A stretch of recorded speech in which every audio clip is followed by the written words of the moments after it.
Dr. Nicholas Humphrey discusses the shadowy figure of the young man who inspired Shakespeare to write sonnet number 53.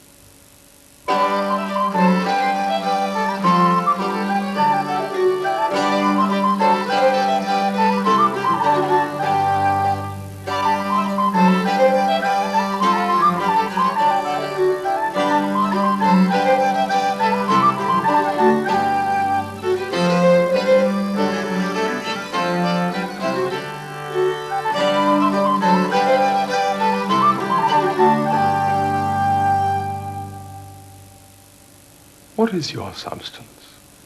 Whereof are you made, that millions of strange shadows on you tend? Since every one hath every one shade, and you, but one, can every shadow lend. Describe Adonis, and the counterfeit is poorly imitated after you. On Helen's cheek all art of beauty set, and you in Grecian tiles are painted new. Speak of the spring and foison of the year. The one doth shadow of your beauty show, the other as your bounty doth appear. And you in every blessed shape we know. In all external grace you have some part, but you like none you, for constant heart.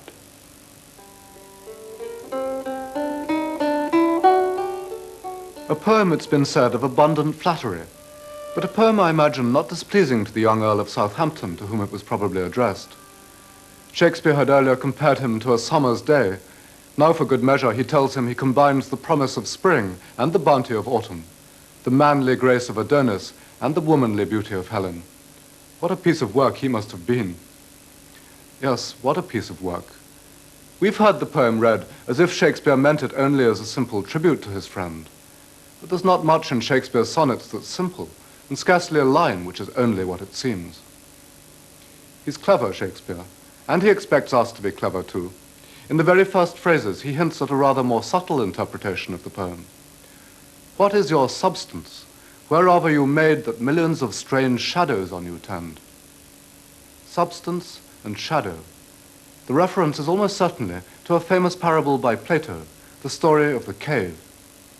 Imagine we're in a cave with a great fire burning behind us, whose light casts on the wall our shadows and the shadows of everything else around us.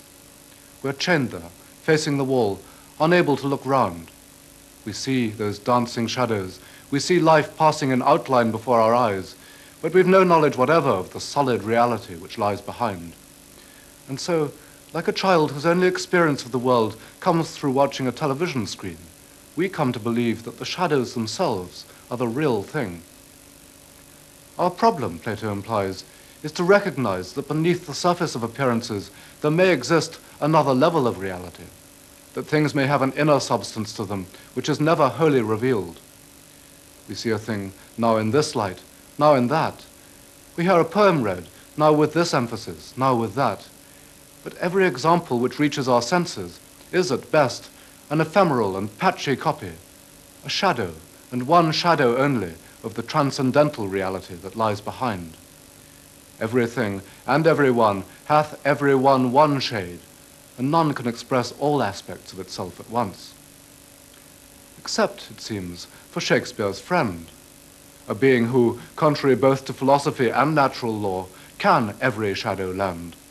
A man seen by the light of 100 different fires, a poem read in 100 different ways at once, a shocking new form of a man, as if among the cut-out portraits, the flat silhouettes which line our shadow theatre wall, we were suddenly to come across a cubist painting, a portrait by Picasso or by Braque. Early this century, the cubist painters, rising as it were to Plato's challenge, attempted quite deliberately to overcome the limitations of a single point of view. They took, say, a familiar object, a guitar, broke it apart, and portrayed it on the canvas as if it were being seen from many different sides at once. Calculatedly lending to the object every shadow, they hoped that the essence, the inner substance of the object would shine through. They took a human face and did the same. But theirs was only the most literal, perhaps the most brutal attempt to break the chains of Plato's cave.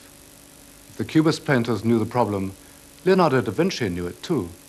If the Cubist painters solved it by superimposing several different images, so in another sense did Leonardo. 100 shadows may tend upon Braque's Lady with Guitar. 1,000,000 then tend upon the Mona Lisa. All the thoughts and experience of the world are etched and molded there. The words now of the critic Walter Peters. The animalism of Greece, the lust of Rome. She is older than the rocks amongst which she sits. Like the vampire, she has been dead many times and learned the secrets of the grave, and has been a diver in deep seas and keeps their fallen days about her, and trafficked for strange webs with Eastern merchants. Leonardo, with his painting of the Mona Lisa, gives us a picture of someone with the charismatic power to represent all ways of existing to all men. And Shakespeare, with his poem to an Elizabethan youth, tells us of just such another one, and tells us in the other poems that he is in love with him. Alas, poor Shakespeare, to love and to ask for love from such a complicated being, or rather such a complicated nest of different beings, is as foolish as to try and play a simple serenade on Braque's guitar. Such charismatic prodigies, the Mona Lisa, Shakespeare's friend, in our own time, Nijinsky, Greta Garbo, Marilyn Monroe, may have an almost magical attraction. But the spell they exert is the spell which Stanislavski called stage charm. By face, by manner, by voice and personality, they hint at every possible existence, but never do they finally confirm or deny a single one of them. All things to all people, but never at last the capacity to be any particular thing to anyone. Such men, such women too, of course, are dangerous. So dangerous that Plato himself, in describing his ideal republic, recommended that we ban them from the city gates. And if Shakespeare knew Plato's story of the cave, he also very likely knew of Plato's warning. If any such man, Plato says, if any such man who has the skill to transform himself into all sorts of characters and represent all sorts of things, shall come to us to show us his art, we shall kneel down before him as a rare and holy and delectable being.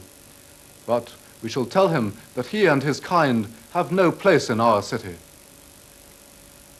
Shakespeare, in the other sonnets, chides, rails, complains against his friend, but at no time has he the courage to send the man away. Yet Shakespeare knew none better the trouble he was in. The poem, in its other meaning, is never a poem of abundant flattery. It's a lament.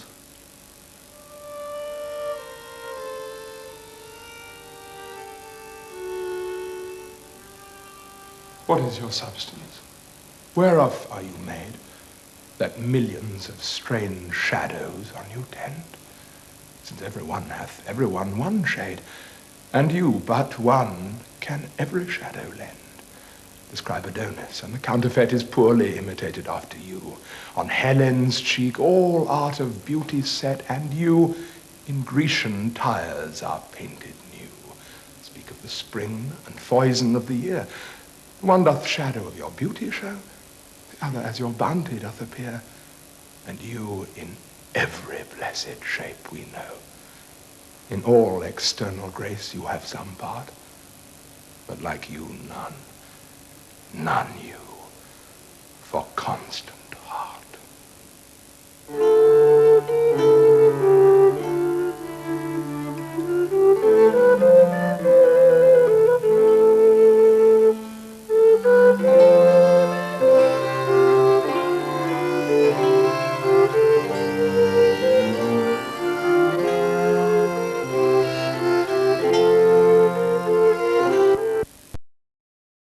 Now on 4, Shakespeare's sonnet number 87, performed by John Hurt and analysed by Dr. Nicholas Humphrey.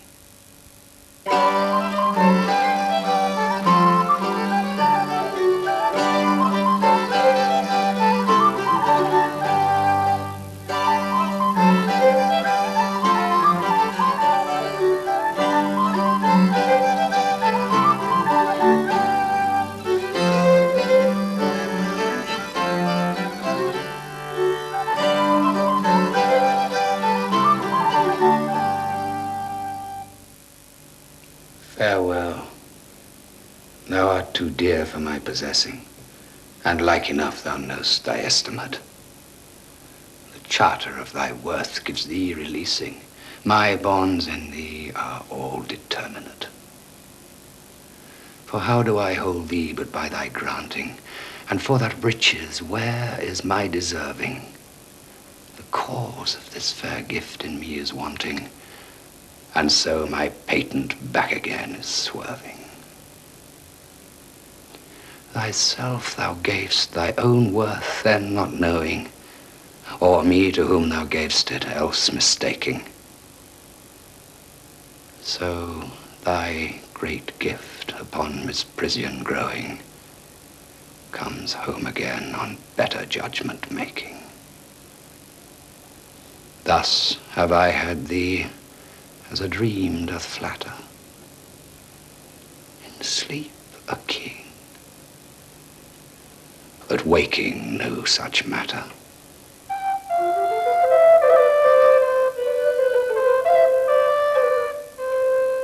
I find this a disconcerting poem. Generous, tragic, but still a wet and slippery poem. Like an oyster, it slips down live. It's inside me, part of me, before I've had a chance to question it or chew it over. Farewell, thou art too dear for my possessing. Thus have I had thee as a dream doth flatter, in sleep a king. Exactly, yes. But yes, exactly what? Why is the feeling in it so familiar? Who's the poem written to? What's it about? Where does the feeling in it come from? It would be a mistake, I think, to go for strictly factual answers, answers based on what we know or guess of Shakespeare's life. None of us hearing the poem can hope to respond to it as Shakespeare. In the first instance, anyway, we respond to it as us. And our response to this, as to any other work of art, won't necessarily be any the less valid for our not knowing what the artist really meant. When I look at a seashell, mother of pearl glinting in the sun, I don't give a jot for the life story of the snail that made it. If I cup the seashell to my ear, it's not the snail I hear. It's not even the echo of the sea. It's simply the echo of myself. To understand this poem, we don't need to know the facts of Shakespeare's life. But Shakespeare being Shakespeare, there's not a chance we shall be allowed to remain ignorant for long. Just suppose that this poem had really reached us from the blue, washed up on the beach in an old Elizabethan bottle. Suppose we knew nothing of its provenance, neither who wrote it, whom it was written to, or when. Before we could say Dr. Rouse, 100 Shakespeare scholars would have gathered round, 100 detectives to scrape away the barnacles, each to emerge with his own, the only possible, historical interpretation. Shakespeare betrayed and abandoned by his friend. Shakespeare rejected by the patron who'd supported him through the lean years of the plague. Marlowe, Shakespeare's rival, dead in a pub brawl. Oh yes? It's not just that I don't want to know. It's that actually I don't believe a word of it. They've got the wrong poem, or the poem somehow got into the wrong bottle. Think about it. Just listen to what it is that Shakespeare's saying. For how do I hold thee but by thy granting? And for that riches, where is my deserving? The cause of this fair gift in me is wanting. Whatever else it is, it's surely not an honest description of Shakespeare's relation to his lover, let alone his relation to a rival playwright or to whoever paid him for his poems. Conceivably, Shakespeare's parting from a lover or a patron might have provided the occasion for the poem. Such a parting might even possibly have provided a trigger for those feelings. But there's a world of difference between the trigger and the trap it springs. John Donne's Ode to a Flea isn't a poem about fleas, any more than Schubert's so-called Trout Quintet is a quintet about trout. If Shakespeare meant this poem to be about his real feelings for his friend, then he was fooling someone. But perhaps the person he was fooling was himself. The reason, W.H. Auden said, the reason why it's so difficult for a poet not to tell lies is that in poetry, all facts and all beliefs cease to be true or false and to become interesting possibilities.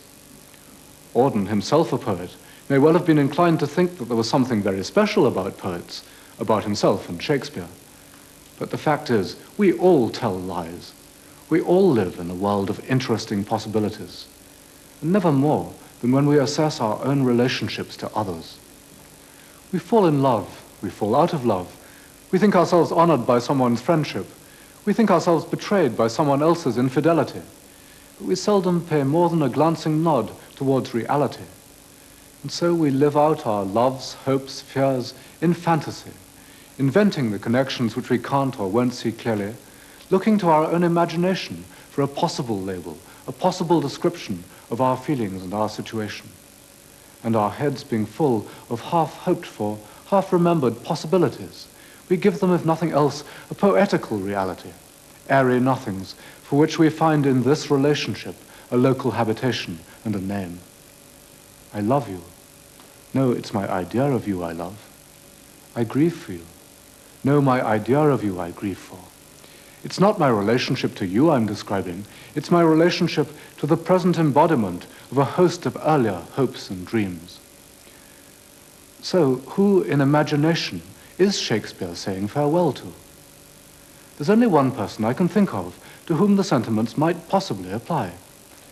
Not a lover, not a patron, or rather both a lover and a patron, and much more besides, the partner of everybody's first affair, the first to give herself to us, and the first to take herself away.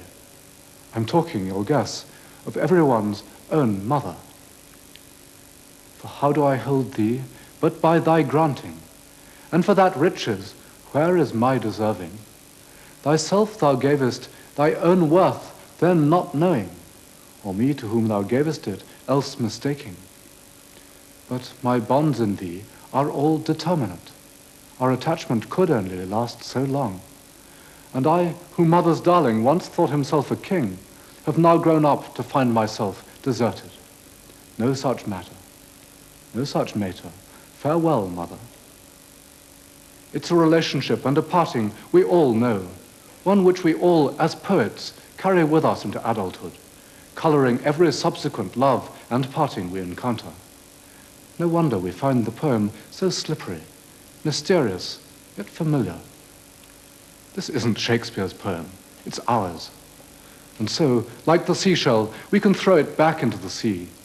It will wash in again, on tomorrow's tide. Farewell.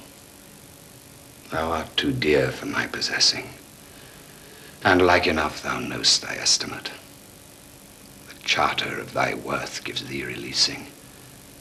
My bonds in thee are all determinate. For how do I hold thee but by thy granting, and for that riches where is my deserving? The cause of this fair gift in me is wanting, and so my patent back again is swerving. Thyself thou gavest, thy own worth then not knowing, or me to whom thou gavest it else mistaking. So thy great gift upon misprision growing comes home again on better judgment making. Thus have I had thee as a dream doth flatter, in sleep a king, but waking no such matter.